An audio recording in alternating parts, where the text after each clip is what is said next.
Assalamualaikum warahmatullahi wabarakatuh. Berjumpa lagi dengan kami di channel Sajadah Kiai. Kali ini kami akan membahas Abdullah Dzulbijadain.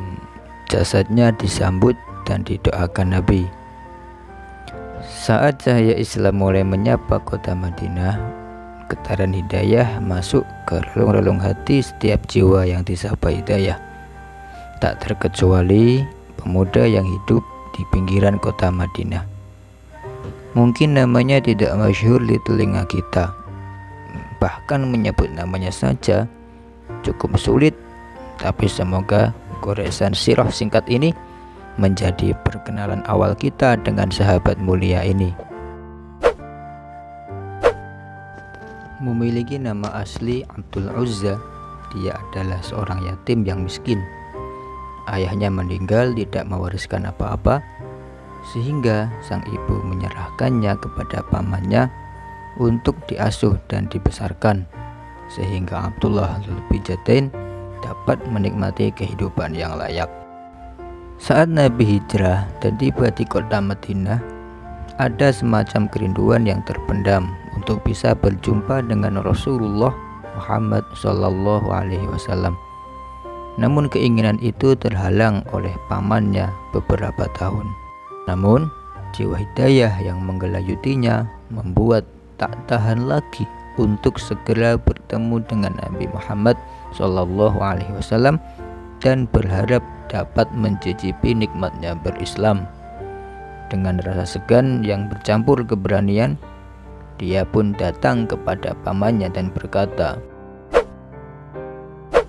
"Wahai pamanku, sudah lama aku menunggu kesediaanmu agar kita dapat masuk Islam bersama-sama. Namun aku tidak melihat dan tak merasakan bahwa engkau tertarik kepada apa yang dibawa oleh Muhammad.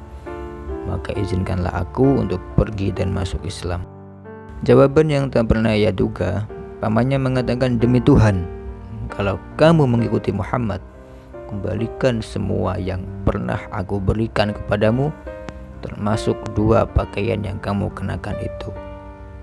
Tak gentar dengan jawaban sang paman, Abdullah Dzulbijadain pun menanggapi dengan gagah dan tegas, "Demi Allah, aku lebih memilih mengikuti Muhammad dan meninggalkan menyembah berhala. Ambillah semua yang ada padaku." Lalu pamannya mengambil semua yang ada padanya, bahkan sarung yang sedang dikenakannya pun diambil kembali. Setelah itu Abdullah bin Dzulbijadain pergi menemui ibunya. Lalu ibunya yang sangat mencintai anaknya segera mengambil satu-satunya kain kasar yang dipotong menjadi 2 helai. 1 helai untuk bawahan, yakni sarung dan celana, dan 1 helai lagi untuk atasan, yakni jubah dan baju. Kemudian dia lekas pergi ke Madinah. Sesampainya menjelang subuh, dia berbaring tidur di Masjid Nabawi. Dia pun menemui Nabi dan melepaskan kerinduannya, mengucapkan syahadat serta menceritakan kisahnya, sehingga Nabi memberikan gelar kepadanya, yaitu Abdullah Dzulbijadain, artinya pemilik 2 kain kasar. Abdullah Dzulbijadain menjalani kehidupan barunya dengan penuh kebahagiaan. Hari-hari dilaluinya dengan beribadah kepada Allah. Abdullah Dzulbijadain senantiasa menemani Nabi SAW, layaknya seperti sepasang mata yang selalu bersama wajah, demi meraih petunjuk dan ilmu serta meniru akhlak dari orang yang paling sempurna akhlaknya. Kecintaannya kepada Rasulullah tak dapat diukir dengan kata-kata dan tulisan yang indah. Hanya Allah lah yang tahu kadarnya. Para sahabat tidak punya ambisi yang berlebihan untuk mengejar dunia. Sebaliknya, mereka berlomba-lomba dan amat tekun untuk meraih derajat yang tinggi di surga kelak. Demikian pula halnya dengan sang pemilik 2 kain kasar ini. Ekspektasinya terhadap kesyahidan guna mencicipi surga sangat tinggi sekali, sehingga ia berharap agar mati pada medan jihad. Dia pun meminta kepada Nabi agar didoakan. Tetapi Nabi berkata kepadanya seraya memegang pundaknya, "Ya Allah, sesungguhnya aku mengharamkan kamu kafir menumpahkan darahnya." Ini adalah ekspresi kecintaan Nabi kepada sahabat yang mulia ini. Ibnu Mas'ud pernah berkata, "Seandainya aku yang dikuburkan ketika itu." Ini kisah yang sangat menakjubkan dari seorang sahabat yang namanya tenar dengan Al-Quran dan hadis karena kecintaannya kepada Al-Quran dan banyak meriwayatkan hadis. Ibnu Mas'ud menceritakan, "Aku bangun pada tengah malam ketika ikut bersama Rasulullah dalam perang Tabuk. Lantas aku melihat ada obor pada salah satu sudut markaz. Aku menghampiri cahaya obor itu guna melihat apa yang terjadi. Di sana ada Rasulullah, Abu Bakar dan Umar yang tengah mengurus jenazah Dzulbijadain. Ternyata dia telah wafat.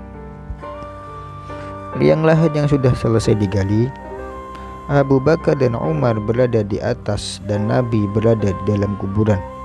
Berikanlah jenazahnya kepadaku," ujar Rasulullah. Lalu Abu Bakar dan Umar menyerahkannya kepada Rasulullah SAW. Sambil memiringkan tubuh Dzulbijadain, beliau bersabda, "Ya Allah, sesungguhnya pada malam ini aku ridho kepadanya, maka ridhoilah dia."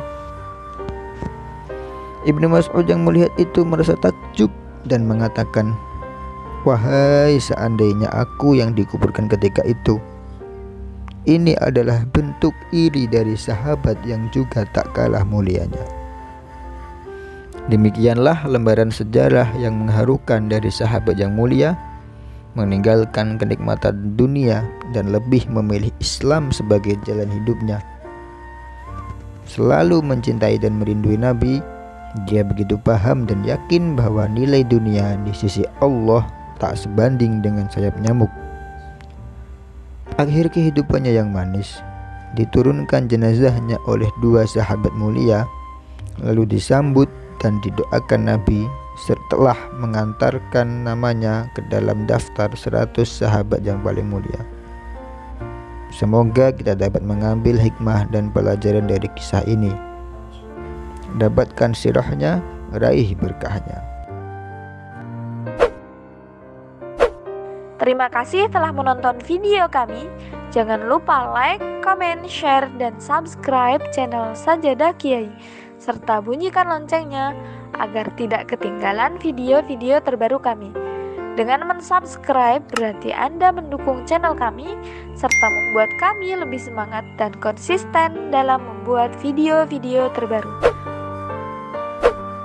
Wassalamualaikum warahmatullahi wabarakatuh.